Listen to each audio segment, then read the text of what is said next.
de Adán Augusto López, de cómo una empresa que contrató su gobierno le había depositado también millones de pesos. Está en la línea el doctor Carlos Bravo Regidor, él es periodista, analista político.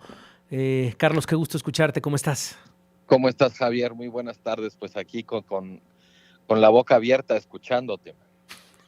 Igual yo porque tengo que hablar, pero increíble, ¿no? Lo que tenemos enfrente en el caso de, insisto, una de las personas más poderosas de los últimos años en la política nacional, Adán Augusto López, Carlos. ¿Sabes qué? Pensaba que de pronto la corrupción es como una arena movediza y entre más te sacudes, más te hundes. Eso es lo que le está pasando a Adán Augusto en sus conferencias de prensa. Él cree que está saliendo a aclarar, a demostrar que no tiene nada que esconder, que da la cara, y lo que termina transmitiendo es que claramente no entiende casi que ni de qué lo acusan, no sabe los depósitos de millones de pesos en sus cuentas, no entiende que recibir dinero de una empresa que fue proveedora cuando él era gobernador del estado, pues es la definición misma del conflicto de interés. En fin, a mí me sorprende muchísimo, la verdad, que una persona, digamos, de tanto nivel político tenga un manejo de su comunicación, de su control de crisis tan contraproducente.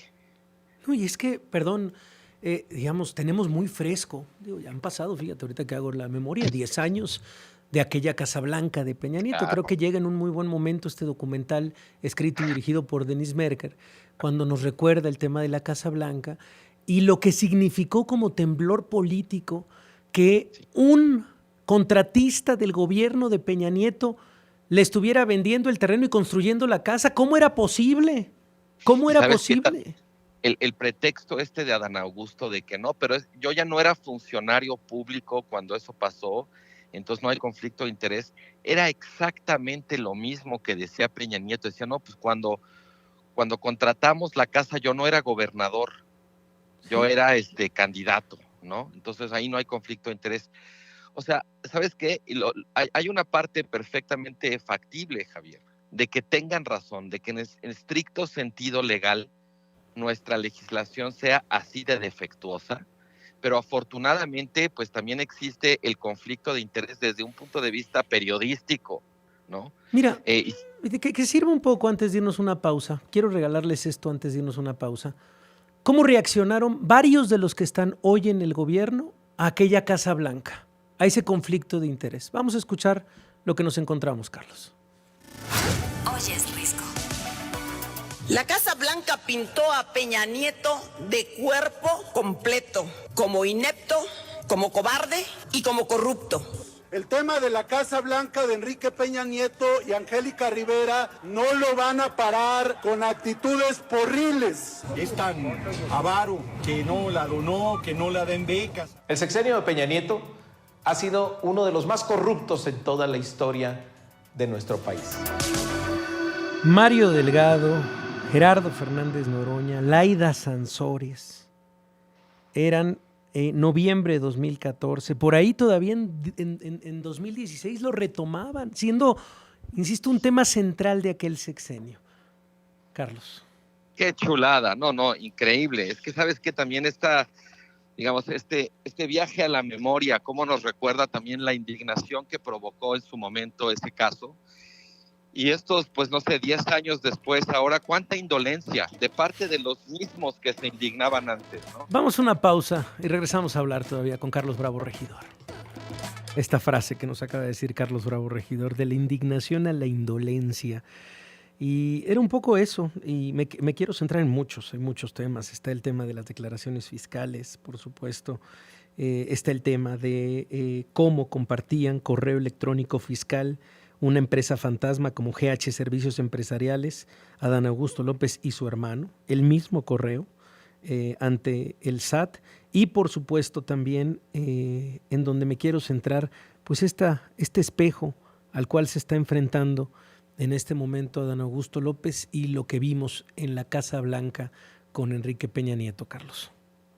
Sí, ¿sabes qué? Justo estaba pensando también que no es nada más de la indignación a la indolencia, es de la indignación a la impunidad. porque desde mi punto de vista no hay nada que indique que Adán Augusto López Hernández vaya a enfrentar la justicia, vaya a rendir cuentas. Lo que leo en las columnas, lo que veo, lo que escucho en las mañaneras, en fin, me parece que la tirada es que se separe del cargo, dejarlo ir, que se haga a un lado, que se vaya, porque se está hundiendo y claramente si se sigue hundiendo no se va a hundir solo.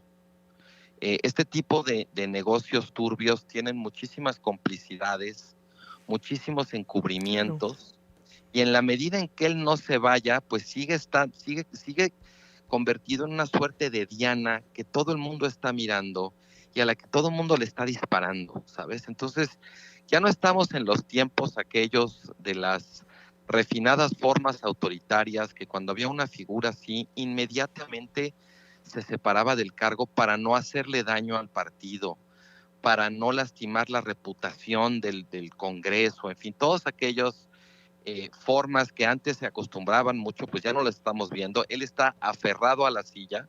Es interesante preguntarse por qué, porque hay todavía alguna fuerza apuntalándolo, porque, digamos, los beneficios que él ha repartido entre sus leales pues siguen siendo muy sustantivos, aunque sus leales estén cada vez más debilitados, o es porque el propio obradorismo no se quiere echar el pleito intestino de tener que reemplazar a una figura como Adán Augusto López Hernández, que ya dio muchas señales de que por las buenas no se va a ir.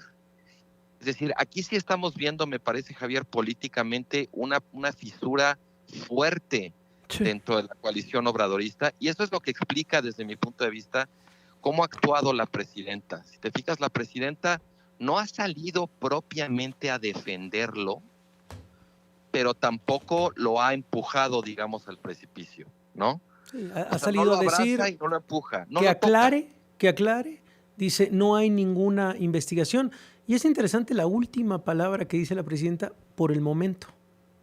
Claro. O sea, te fijas, la presidenta está siendo increíblemente cuidadosa, quirúrgica, en por un lado que no ser vista como alguien que está traicionando a uno de los suyos, pero que tampoco lo está encubriendo, ¿no? Yo creo que la tirada política de la presidencia es ayudar a que Adán Augusto caiga por su propio peso. El problema, insisto, es que si él decide aferrarse, lo que terminará pasando es que saldrán nuevas revelaciones y no se va a ir solo. Sí. Sí, a ver, una figura en esas esferas del sexenio pasado. Y perdón, estamos hablando, digamos, Carlos, de un escándalo que tiene que ver con conflicto de interés, con millones de pesos, tal. Pero perdón, el otro gran escándalo es Bermúdez Requena, su exsecretario de Seguridad Pública, detenido, señalado por la Fiscalía General de la República, por el secretario de Seguridad Ciudadana, como líder de un cártel de ese tamaño.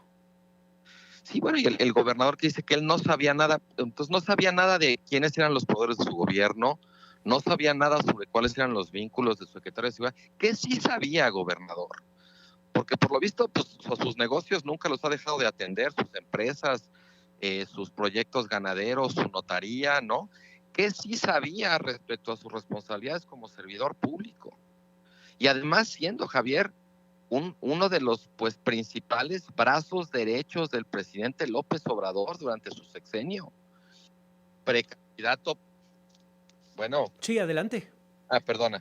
Precandidato presidencial, en fin, o sea, no es un recién llegado, no es un desconocido, es uno de los integrantes incluso del Grupo Tabasco, ¿no? Sí.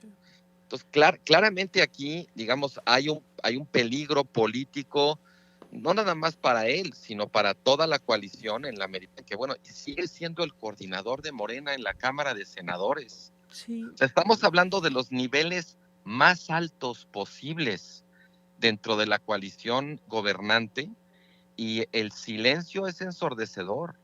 Y todos, perdón, fuimos testigos. Nos llama la atención, por supuesto, las fechas, lo que ocurre en 2023, en 2024, pero todos fueron testigos e incluso por ahí tendríamos que buscar la declaración de Marcelo Ebrard quejándose de cómo Adán Augusto tapizó las calles de este país en su campaña para ser candidato presidencial.